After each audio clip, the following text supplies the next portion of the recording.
Hello and welcome to Central Florida Salute YouTube. I'm at Trinity Springs Assisted Living Center in the Villages, and I have an old friend over here who's going to turn 100 real soon. November 8th, 1924. Yeah, Mr. Irving Locker. Irving has been on our show before, and I just want to point out some of these medals that you've got here. I don't know if we can see them all, but this one here is Patton. Eisenhower. You tell me about them. Patton, not Patton. This is Patton. Patton. Yeah. And this is French Legion of Honor. The Legion of Merit. Legion of Merit, Legion of Honor. And to get that, you had to serve in France. Yes, D-Day, Battle of the Bulge, right into Berlin. Yeah. Now the let me clarify that. The Americans stopped at the Elbe River. Then the Russians went into Berlin. But they were having such trouble settling the towns that anybody who could understand German was sent into Berlin. That's how I was sent in. The Jewish language, the Yiddish, is a derivative of German. So I was sent into Berlin to try to settle some of the towns. And between me and my German Luger, it spoke very, very well, because when I held that Luger to their head and clicked it a few times, they understand exactly what I was talking about. So that was the good part. Yeah, you know, Irving, you've been on at least 2 episodes before. Yeah. And we have a lot of footage. We're going to show a little bit of it with this show. But I'm interested in the reunion of that you had recently, 80 years, is that correct? 80 years, and I went back with the Forever Young veterans, and we had a whole group of veterans on the bus, and had a wonderful one. It was a magnificent trip, and when we got there, we were greeted with open arms, and they had a tank. You know, the beauty part that I talk about is being back on the ocean front, you know, the Utah beach. But the fact remains that the beauty part is, it was the first time they weren't shooting at me. So I could walk along the beach and they weren't shooting at me. So we had a complete reunion there. And it was just... You said, too, the first time you went there, it was free. The airfare was free. The airfare was free, yeah. This is the second time the airfare was free, but they weren't shooting at me this time, so it was wonderful. And again, being short helped me a lot, you know, with that. But it was a marvelous situation to the point that we had all the children from France. All the children kept coming over to ask questions, etc. And one of the children gave me this.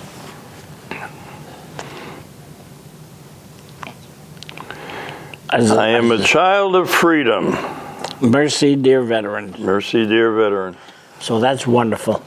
Had to be very moving. Very, very moving. And they kept asking questions about the war and about all the different things. And they wanted to know if the Americans were still mad at them because of all the different things that happened with the Holocaust camps and all of the different things, you know, that the Americans regretted, you know, about the German people, whatever it was. But it was just a marvelous situation, and we had a wonderful time. And the West Pointers were there, the children were there, everybody that came to visit us. How many veterans from World War II were there? Oh, I don't have a number, but I would say over 100.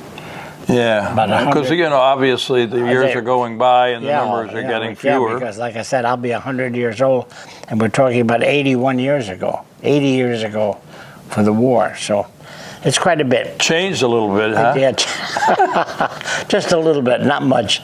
But so what beach were you Utah on? Beach. Utah. We went on Utah Beach and went all the way through, and it was just an amazing situation. And the beauty part is people have no idea. You know, people talk about a bullet 1 inch long, and this is the shell that we fired. It's 3 feet tall and weighs 45 pounds each shell. So we could shoot.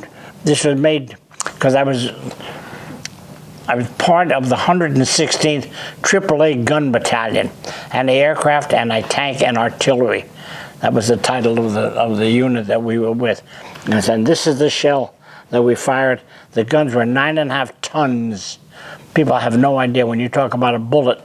This is the bullet we fired. It's 3 feet tall and weighs 45 pounds. And an interesting factor is the bullet part here is 14 inches long. And it had what they call a fuse F-U-Z-E, a fuse setter, part of the gun. So when it got, people think you shoot at a plane like you shoot at a person, which of course is not true. A plane is going 200 miles an hour. So they would give me the destination, the height, the speed, and how far in front I'd have to shoot. But then they would set a fuse into the bullet. So when it got up to the designated height of, let's say, 20,000 feet or 20, the bullet would explode. The fuse would blow up the bullet.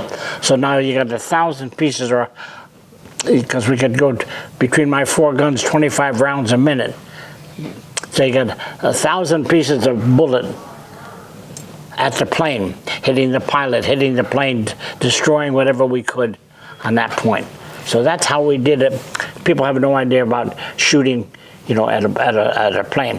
Plus the fact that anti-aircraft with this, but anti-tank, they gave me a separate bullet in here that I could go through a German tank like a piece of glass.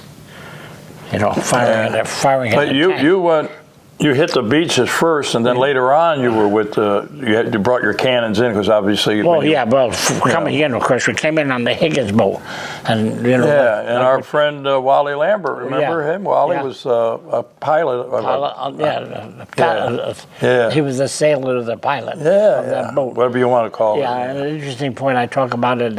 We got about 11 feet. Now the Higgins boat is where the front door lays down, and 50 of us would run off to the beach.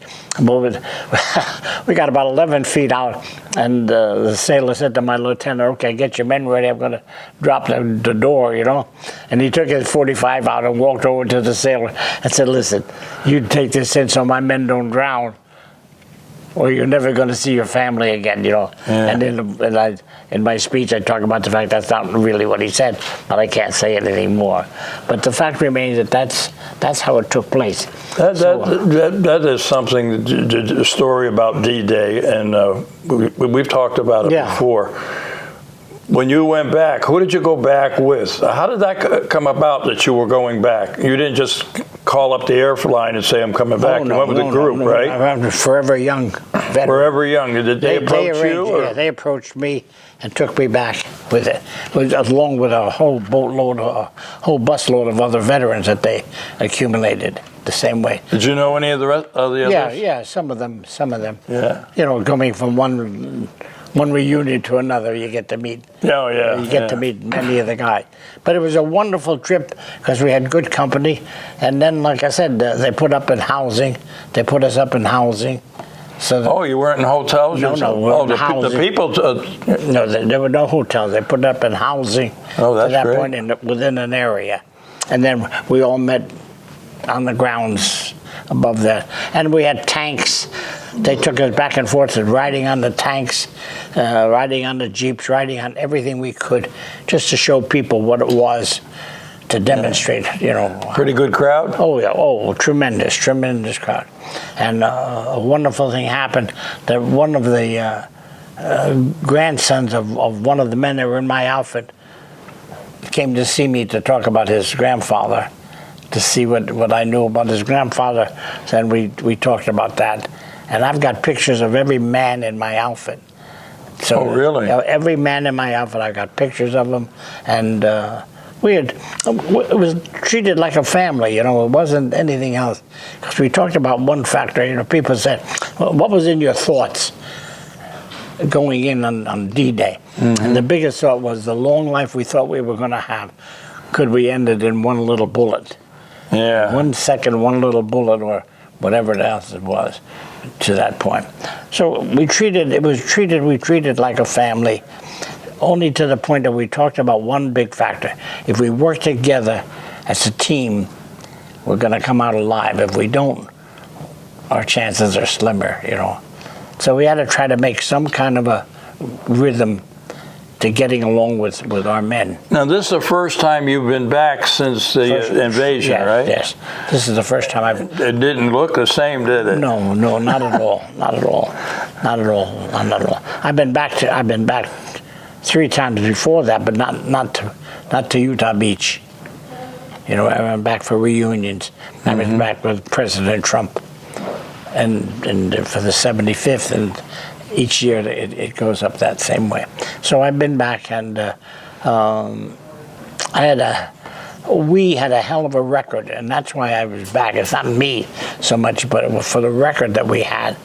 Don't forget, the guns were 9.5 tons, and with the amount of planes we shot down, we had the highest number of planes, German planes shot down in the First Army, and plus the fact that I got a medal from Patton for the amount of tanks we destroyed, because with this type of that's what unit, that one is? That's what it is. Yeah, that's what that medal Patton, is. Yeah. And because of with the armor-piercing bullet in the same shell, I could go through a tank like a piece of glass. Tell me a little bit more about when you went there. Did they take you to museums? Did they take you to certain locations? Well, or where did they? Not that much. Not that. No? Well, we went to certain places. But we had a big parade, though. We had a big parade, but it was very difficult because the roads there were very difficult. A very small road. Yeah, they are. When you put the buses or the big trucks on there, you can't get a car. You can't get both of them on because it's very, very narrow. And that's why we struggled with that. But otherwise, they showed us everything that they could to that point. But it was just a wonderful experience to go back to Utah Beach, because like I said, I've been back 3 times to Normandy, but not to Utah Beach. Yeah, so that was and the reception was great. Reception was unbelievable, and the people, and we had West Point people, and we had everybody that was visiting came to visit us to talk about what our experience was, because everybody was different on the bus that we went with Forever Young Veterans.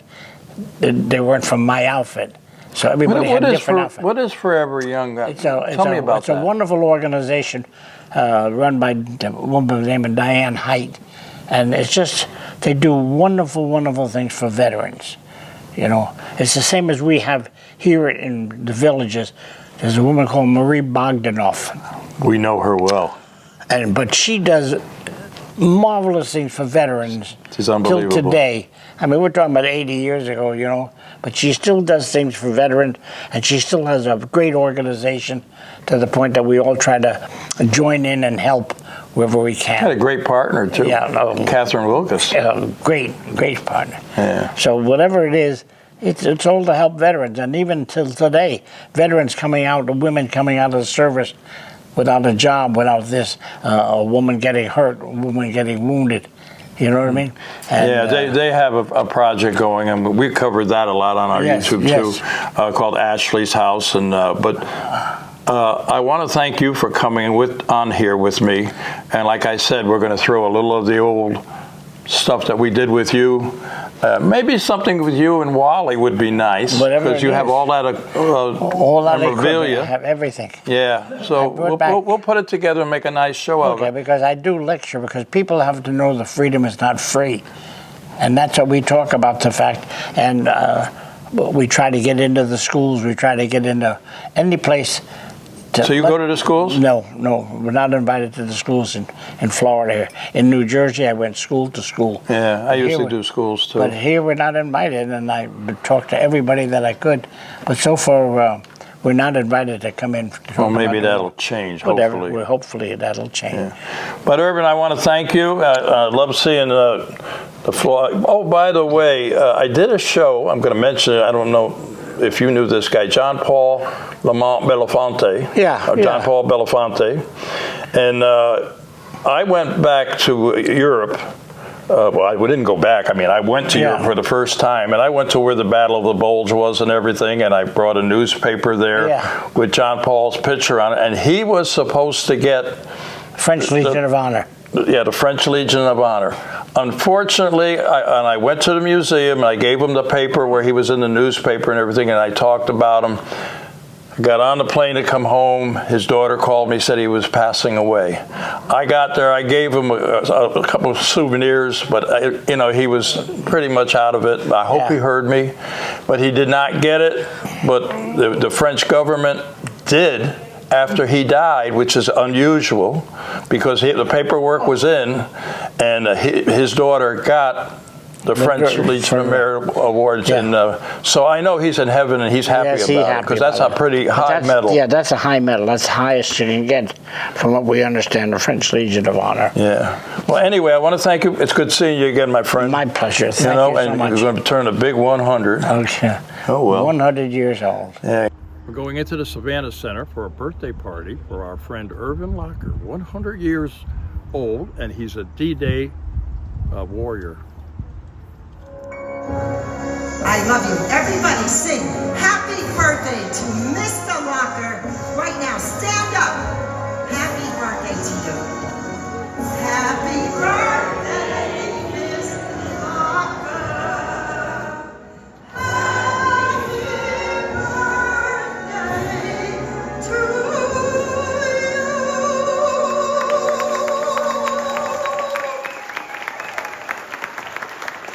you. We're back, and we were at a party last night with the original party animal, Mr. Irving Locker, 100 years old. Congratulations, my friend. Thank you very much. You know, Irving, you'll see in the show, is a D-Day survivor. He was all over during World War II. Quite the guy. D-Day, Battle of the Bulge, right into Berlin. Battle of the Bulge and everything, yeah. But we had the party last night, and I tell you, I was blown away because this is the booklet, and you had several people there, singers. We probably should list them. Yeah, you could. Yeah, we had. I got all their the bios and everything, and one of them, there was Luann Hunt. She's been on our show. Yeah. She's been on my YouTube show. Yeah. She's a very talented lady, and you had all kinds of singers and dancers and Everything. yeah. Everything. You're an amazing man. I'll tell you what. Well, I don't know about Amazing Man, because I didn't have too much to do with making the party.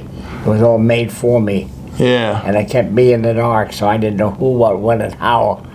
It was quite a tribute to, and all these entertainers that we're going to be listing did it for free because they wanted to do this Yes. for you. I thought that was so special. Yeah, so did I. So did I, really and truly. I had no idea that they were going to be there, and no idea what. But they kept me out of the circle so that I would be surprised. We have a little bit of footage that we're going to put in there on that. Yeah. Not long Doesn't footage, matter. but one group that I was really impressed was the Ladies for Liberty. Yes, they were. I met them before. Yeah, met them before. they mentioned that they met you. They met me before. Yeah, Yeah. and they are quite the group. Yeah. But They do wonderful things. They're good singers, but their personalities, everything, great. But they do that voluntary. Yeah, I know. It was amazing. So we're going to show some of what went on that night. You had, I'm venturing to guess, 300, 350? 400 people. 400 people? Yeah. 400 people. Stars and stripes she bears are a glorious sight. She represents all the heroes who couldn't stand to see her fall. She stands up for this great nation and reminds us all. She's been tattered, she's been turned, been abused and even burned, but she hasn't lost a thread of to the prairies, to the ocean, white with gold.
chose the laughter instead of the tears.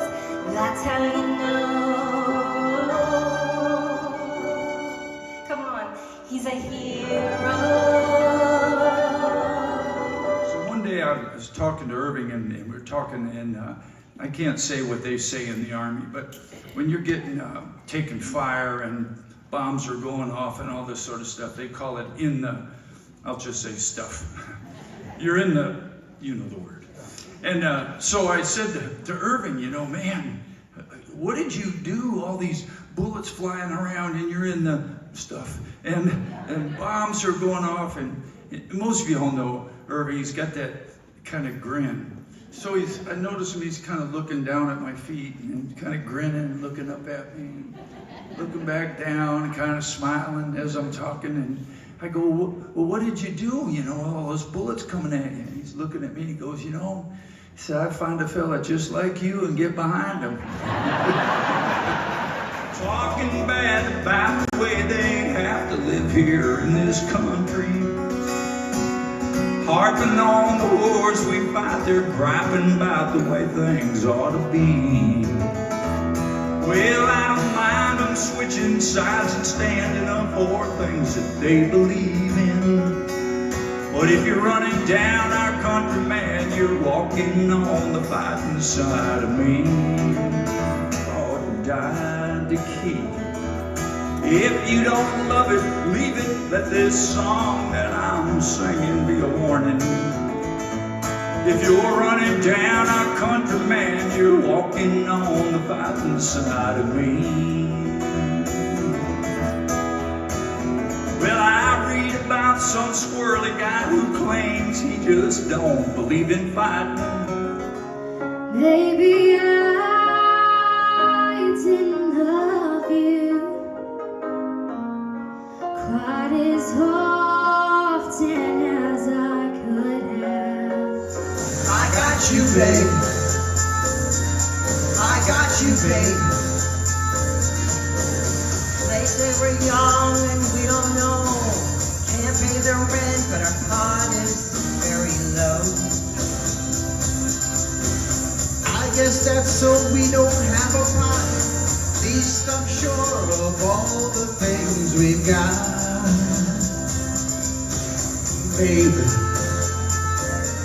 I got you, babe. I got you, babe.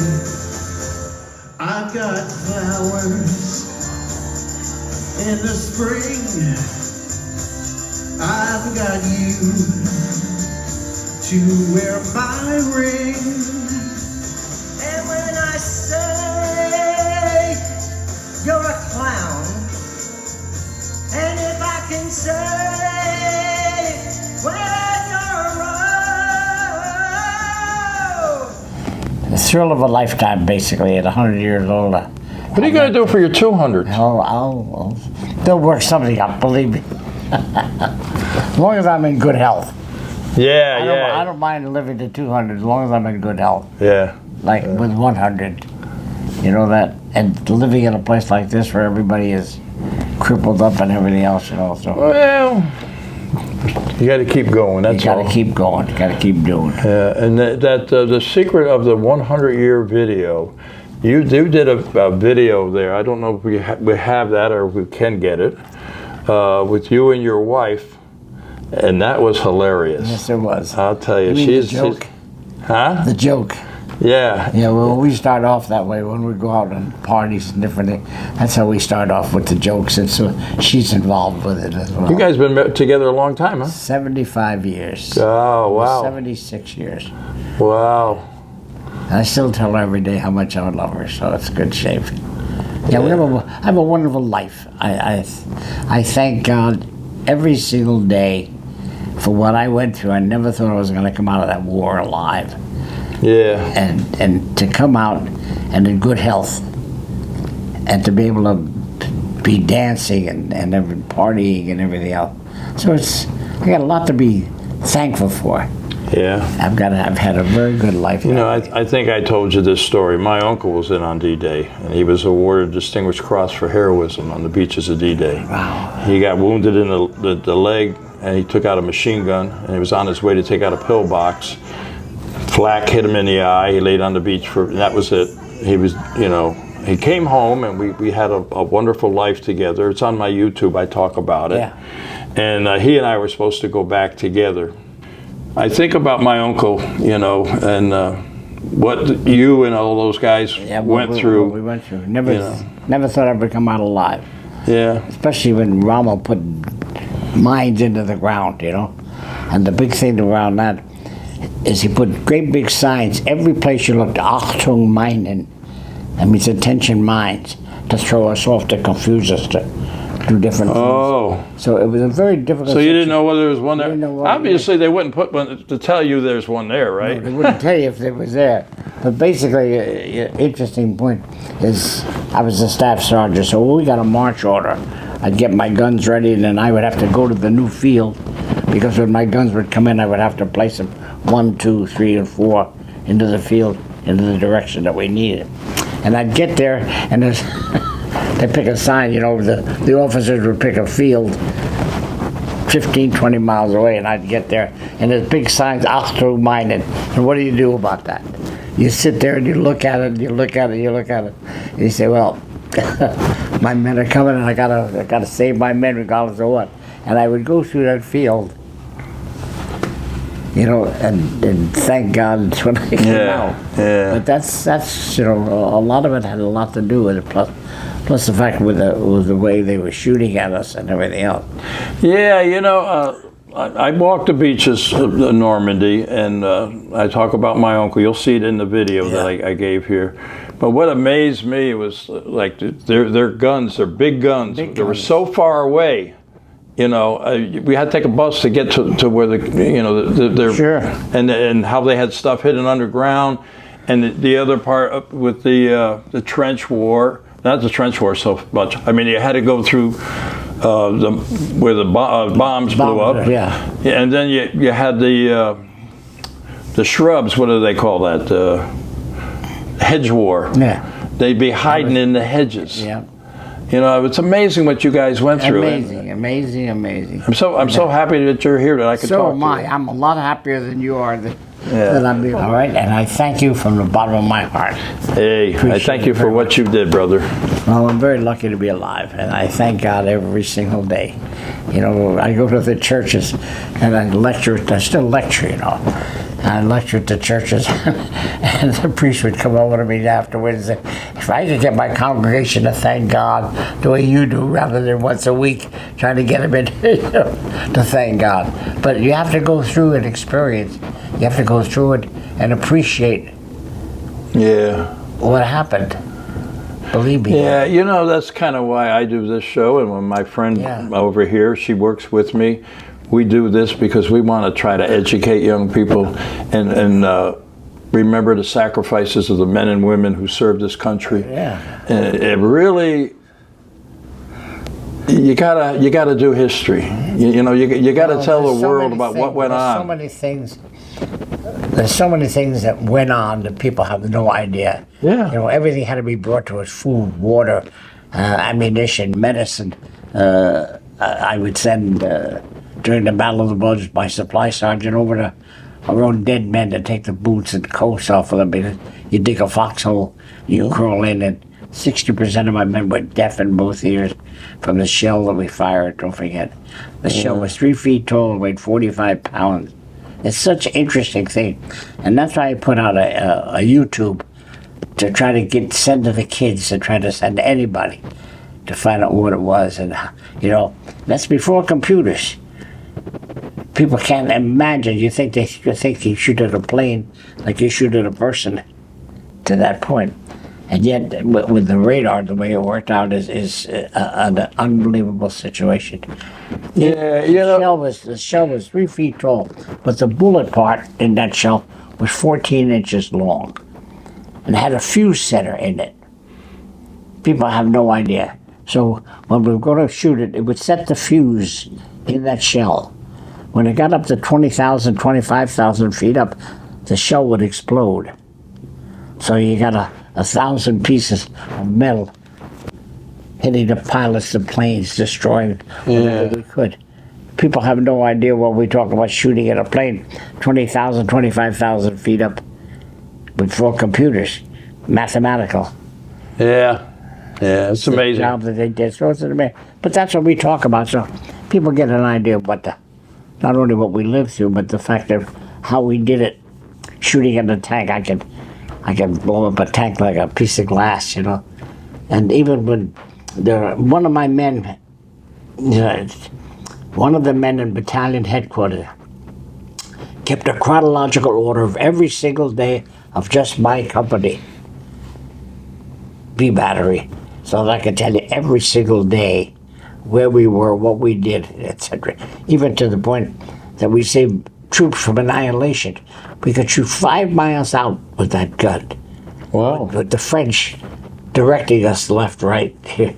We saved Americans from absolutely annihilation. Because I could destroy the gun. You know, they say you guys are the greatest generation, and you know what? They're right, because you are. Whatever it is.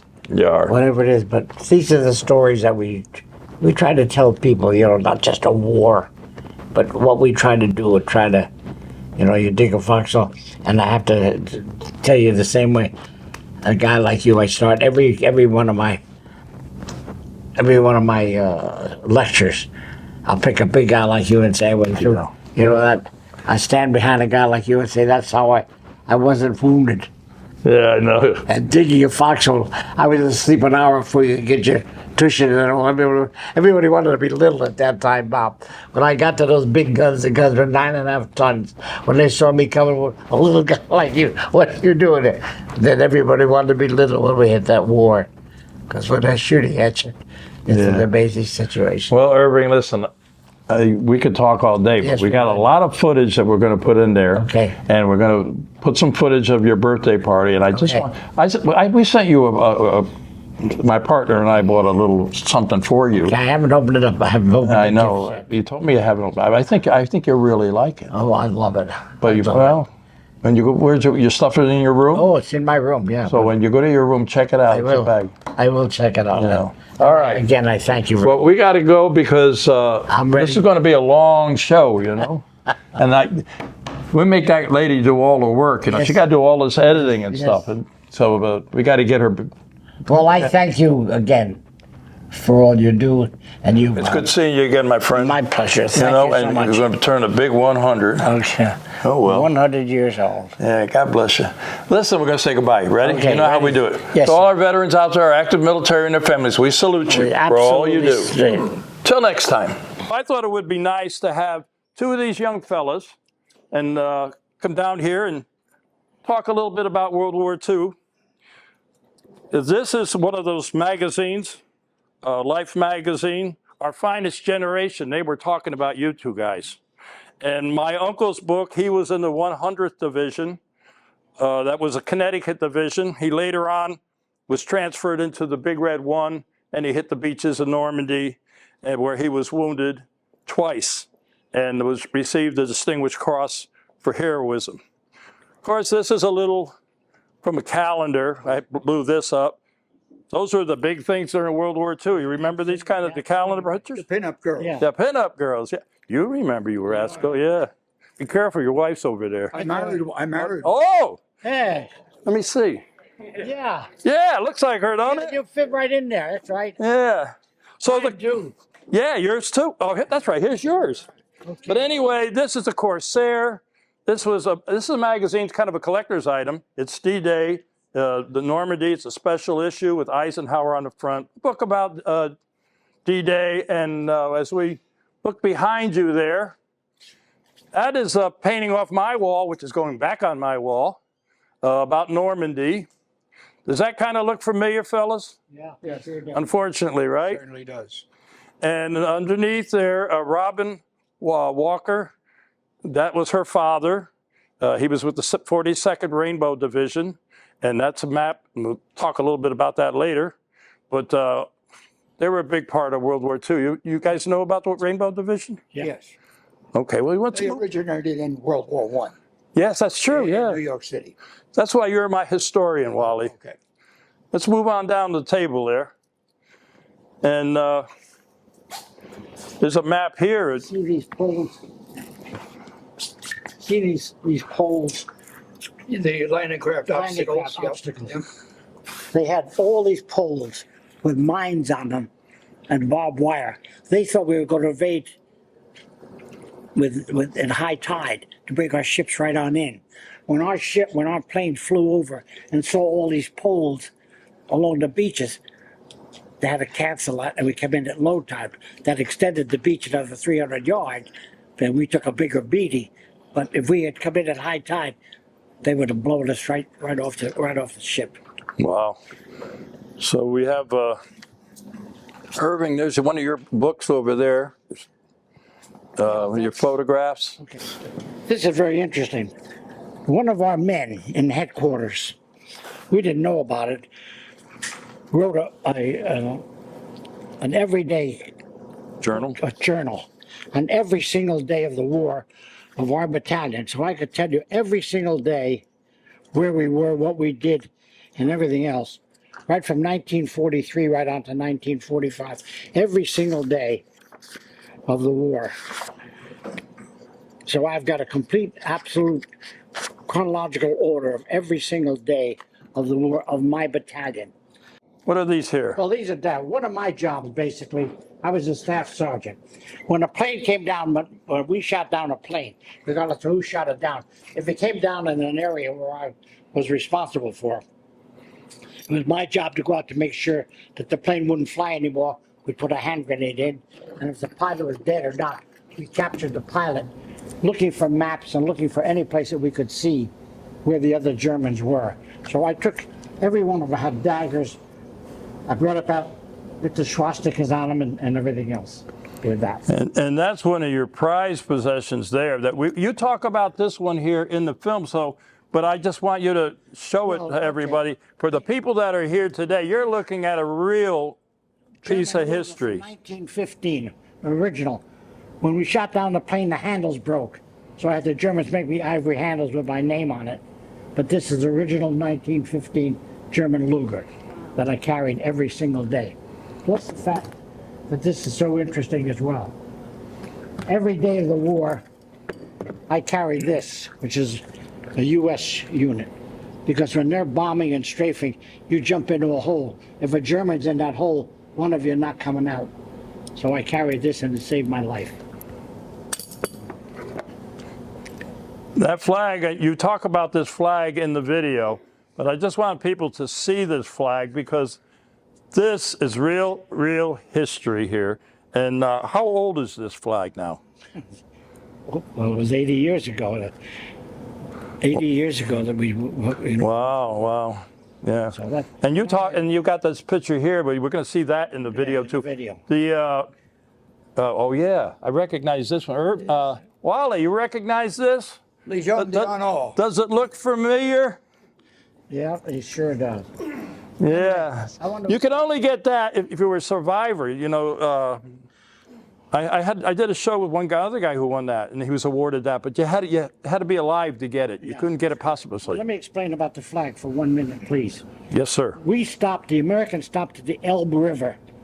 The Russians went into Berlin to sign all the papers. They were having trouble settling all the towns. Anybody who could understand German was sent into Berlin. I'm Jewish. The Yiddish language of the Jewish people is a derivative of German. So I couldn't carry on a conversation, but I could understand and pick out a certain word. So I would just sit there and listen. But that's how I got into Berlin, and that came off a wall in Berlin. And basically what happened is this German Luger spoke German very well, went to college, learned a lot of languages, because when they gave me any problem and I held it to their head and clicked it a few times, I could have anything I want. Okay. That's it. We got a few more pictures here. I'm looking for a Colonel Rick Basinger to come up here. I don't know if he told you guys what these photographs are. We're talking about the Gordlingen and the... Okay, you can talk a little bit about that. We got a lot of video to watch too yet. Okay. Well, we liberated a Holocaust camp. We helped liberate a Holocaust camp called Gordlingen. And I brought pictures back of the original pictures, but we put together a book on it. Man's inhumanity is the worst thing in the whole world. of what they did to people, and we were there watching that and cleaning that up. So it's a terrible situation, but I still go to once a year. They have Holocaust Day at the churches, etc. So I'm invited to go in and light a candle or light a bulb and speak about it. So Can I ask you a question? yes, You know Gene Klein? yes, Oh, okay. I did a show with Gene Klein. He's on the YouTube also. yeah. To talk about the Holocaust. You're right. Man's inhumanity to man. I just did a show on Zoom with 50 teachers around the Virginia area because you're trying to get it into the schools to teach the children what it was and what it is. And oh my God, it's unbelievable. So when I lecture about the war, which I still do every day, I sleep. When I lecture about the Holocaust, I don't sleep that night. And I'm the only one that I know of. I've got a map, an original map of every Holocaust camp going. 2,400 camps, 6 exterminating camps. So if you went into an exterminating camp, you were gone. People don't know this, but on your dog tags, your religion is on your dog tags. So when we got within 3 miles or 2 miles or closer to the Germans, I took my dog tags off because if I'm Jewish, and if they'd have nailed me, I'd have been dead one way or another. Absolutely. So, for our viewing audience, you were in on D-Day, so was Wally. Wally is one of those who brought the ships in. The Higgins boats. Yeah, the Higgins boats. He was the driver. Yeah. The other guy would drop the gate, and off you went. Did you want to thank him for the ride? I did. I thanked them all the time. I thanked them from the bottom of my heart. first thing- Never mind for the ride in. I thanked them for coming the hell The out. ride out. Never mind going in. Doing my 22 trips back and forth in a 90-day period, we took many, many wounded out. Yeah. As a matter of fact, I looked at some of my records yesterday that were from the ship's documents from each Yeah. day. And it summed it up, and it said that we had removed over 700 wounded. And many of those too were Germans. Yep. They were mostly walking wounded. We picked them up. We used Utah Beach for all of our exercises. And we would, after we unloaded our troops, tanks, trucks, whatever, then the wounded would come aboard, and many of them were German. And I can remember one incident. The Germans were walking to the ship, the big LST, with the doors open and the ramps down and their hands up, and they were lagging. So an Army MP gave the one guy a boot in the butt and told him to get moving, to get on the ship. And this, I think, with the Germans, it was a very common expression. They all said, "Me Ruski." I'm Russian. I'm Russian. Me Ruski. Ruski. I'm only here because the Germans made me Right, fight, right. which was a lie. Yeah, sure. And one more thing talking about that. Interesting enough, the older German men that were drafted, when we surrounded them, they threw their hands up immediately. They didn't want, bitter, don't kill me. The young people that took their allegiance to Hitler, they fought to the death because of it became a religion with them. But the older people that took their religion to Germany, they surrendered. Interesting. Wow. Yeah, it is.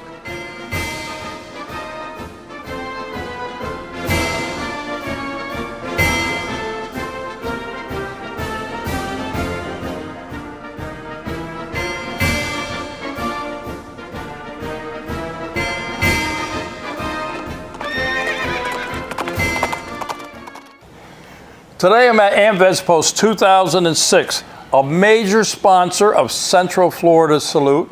And I want to introduce to you the commander here, Ronnie Mack. Ronnie, tell us a little bit about AMVETS 2006. Where are you located? And we are at 500 North Canal Street, Leesburg, Florida. It's right off of 441, between 441 and Main Street on Canal. Can't miss us.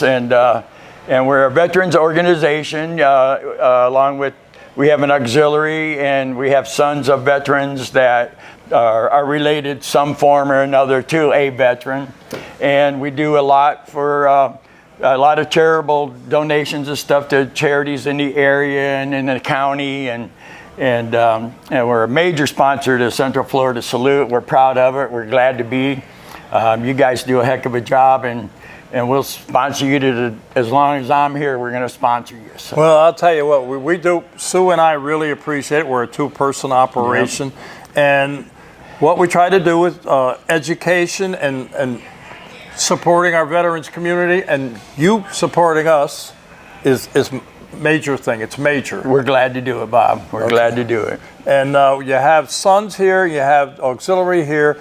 You've got a website too if somebody wants to join. Yep, it's don't punch into www. It's ambets-2006.org, and it'll take you right to our website, Facebook page, and all that's there, and you'll be able to find that. The webmaster, he tries to get the calendar on there every month, anything pertinent. There's a lot of other links on there for veterans to find out where to get help for certain claims and stuff like that. Our webmaster's really into that stuff. That's the guy you ought to be interviewing right there. So, well, you know what, he's got Ronnie? a lot of stuff. You have a lot of clout. You tell him to talk to me, and we'll get him on the show. Okay? I can do that. All right.